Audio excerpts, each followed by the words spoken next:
We needed it more than you. That's what my brother-in-law said, smirking across the living room while everyone pretended they didn't hear him.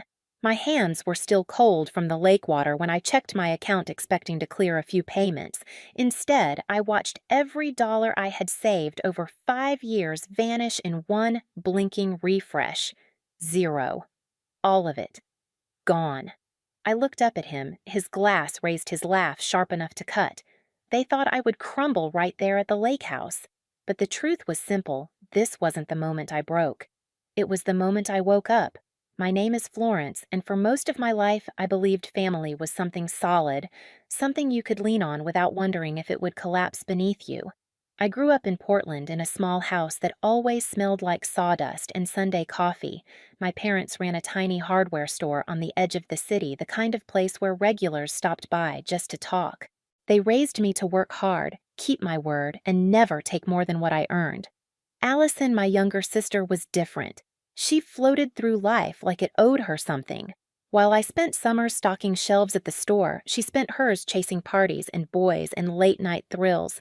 Mom used to sigh, Dad used to smile, and I used to cover for her, telling myself she just needed time to grow up. But time didn't give us what we hoped for. Not long after I turned 25, a drunk driver ran a red light and took both of my parents in one instant. The world didn't just break, it hollowed out. We sat in the lawyer's office days later, numb, barely breathing, listening as he explained the estate. A modest house, the store, and a small savings account. When everything was settled, Allison and I each received a portion. I put mine into the boutique I'd been dreaming of for years. She put hers into Kyle. He came into her life like a storm, loud, charming, too slick around the edges. The kind of man who talks fast, laughs hard, and carries himself like he's already won something he never earned. Within months, they were married. Within a year, Allison wasn't the same. Softer, quieter, always checking Kyle's expression before she spoke. I noticed, but she brushed it off. He just wants what's best for us, she'd whisper, though she never looked convinced. The lake house reunion had been Uncle Robert's idea, a chance to reset as a family. I actually believed him. I loaded the car with snacks, folded sweaters, and that warm sense of hope you only get when you want things to be better. When I pulled up to the dock, the sunlight bounced off the water like a welcome. Emma hugged me first. She leaned close and murmured, "Just prepare yourself." Inside, I tried to pretend everything was normal. I smiled. I made small talk. But Kyle's laugh carried through every room, and every time Allison looked at me, it was like she wanted to say something but couldn't. The air felt off like a storm, waiting for the right moment to hit. And I had no idea that the moment was coming for me. The first sign was small, so small I almost convinced myself I imagined it. My laptop sat on the dresser in the guest room, exactly where I'd left it when I went downstairs to help Emma chop vegetables. But when I came back up, the screen was angled differently, the charging cord plugged into a port I never used. A tiny thing, a shift of a few inches. But it hit me like a tap on the back of the neck, quiet, deliberate wrong.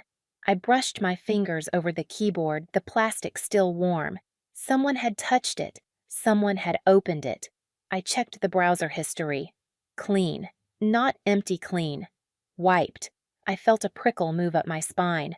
I tried to steady myself, telling my nerves to stop overreacting, but my instincts didn't listen. They whispered the same warning they'd whispered since I arrived. Something here is off. Later that night, while everyone played cards around the living room, I went to my phone to approve a routine payment for the boutique. Instead of the usual confirmation, I saw a red banner payment declined. I frowned, tried again, and got the same message. That was unusual, but I didn't panic yet. Technical issues happen. It wasn't until morning that everything snapped. Claire called while I was still half asleep. Her voice was tight, sharp, too controlled. "Florence, the vendor payment bounced again. And your account shows insufficient funds." My stomach dropped. That's impossible. But even before I opened my banking app, I knew what I'd see. Some part of me had known for hours. The screen-loaded numbers shifted, and then there was nothing. Not a mistake. Not a glitch. Zero. Every dollar I had saved for 5 years gone. I walked into the kitchen like a ghost. The smell of coffee, the chatter, the clatter of forks, it all felt distant, unreal. When I said, "My money's gone," the room fell silent. Uncle Robert stood up. "Gone. What do you mean, gone?" I held up my phone. "Transferred out overnight. All of it." Gasps, murmurs. Emma rushed to my side. Only 2 people didn't move. Allison staring into her mug as if she could disappear inside it, and Kyle leaning back in his chair, arms crossed, expression blank. "Did you call the bank?" Emma whispered. "I did." My voice felt hollow. They said the password and security questions were entered correctly, from a recognized device. A chill swept through the kitchen. I didn't look at anyone but Kyle. "You were near my laptop yesterday," I said quietly. "Were you in my room?" Allison's head snapped up. "Are you accusing my husband?" Kyle exhaled a laugh, short, smug, dismissive. "Maybe your little business partner messed up. Or maybe you don't know how money works." His tone sliced through the air. "Show us your bank statements," I said. "If you're so financially stable." His smirk twitched just barely. "I don't owe you proof." "Oh, really? Because if you weren't involved, you'd be shouting louder than anyone here." Allison's hands trembled. She wouldn't look at me.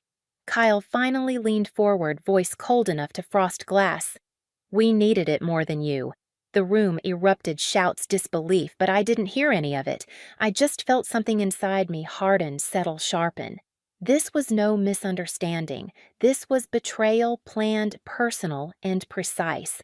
And it was the moment I stopped being afraid. I don't remember sitting down. One moment I was standing in the kitchen with Kyle's words ringing in my ears, and the next my legs felt too weak to hold me. My palms were cold, my breathing shallow, but my mind was suddenly the clearest it had been in years. Shock does that.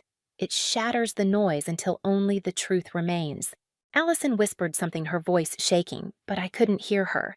My focus narrowed to the man leaning back in his chair, like he'd just won a game no one else knew they were playing. Kyle tapped his thumb against his glass, relaxed, utterly sure of himself.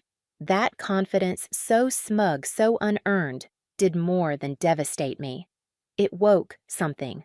I stood slowly, my legs trembled, but my resolve didn't. My fingers found the strap of my bag hanging over the chair. The leather felt cool, grounding. When I picked it up, Kyle's eyes flicked to the movement. Just a flicker, but enough. Trembling, I reached for my bag and said, I paused long enough for him to smirk again. "Then you won't mind what's coming next." The room froze. Even the hum of the refrigerator felt louder than anyone's breathing. Kyle scoffed and stood up so abruptly his chair scraped across the floor. "You're not calling anyone," he snapped, stepping toward me. Before he got close, Uncle Robert moved in front of him, shoulders squared. "Back off," he said. Calm, firm, the kind of voice that had settled decades of family arguments. Kyle laughed in his face. "Oh, please. She's being dramatic. The money's gone. Done. Buried. She'll never see it again."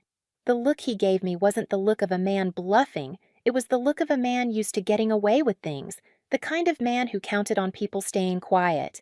Allison finally rose from her seat, voice cracking. "Kyle, please." He didn't even look at her. He grabbed her wrist like a handle and pulled her beside him, a gesture so quick and practiced, my stomach turned. I took a step forward. "Allison," I said softly, "what's really going on?" Her eyes darted to mine, haunted, trapped. She opened her mouth, but Kyle's grip tightened. "We're leaving," he barked. "Get your stuff." "No one is going anywhere," I said. My voice wasn't loud, but it carried. "Not until I get every cent back." "Or until the police get here." Kyle laughed, a sharp barking sound. "The police. Go ahead, call them, tell them you lost your money." "What are they going to do? Hug you?" He thought this was still his moment. He had no idea it was already over.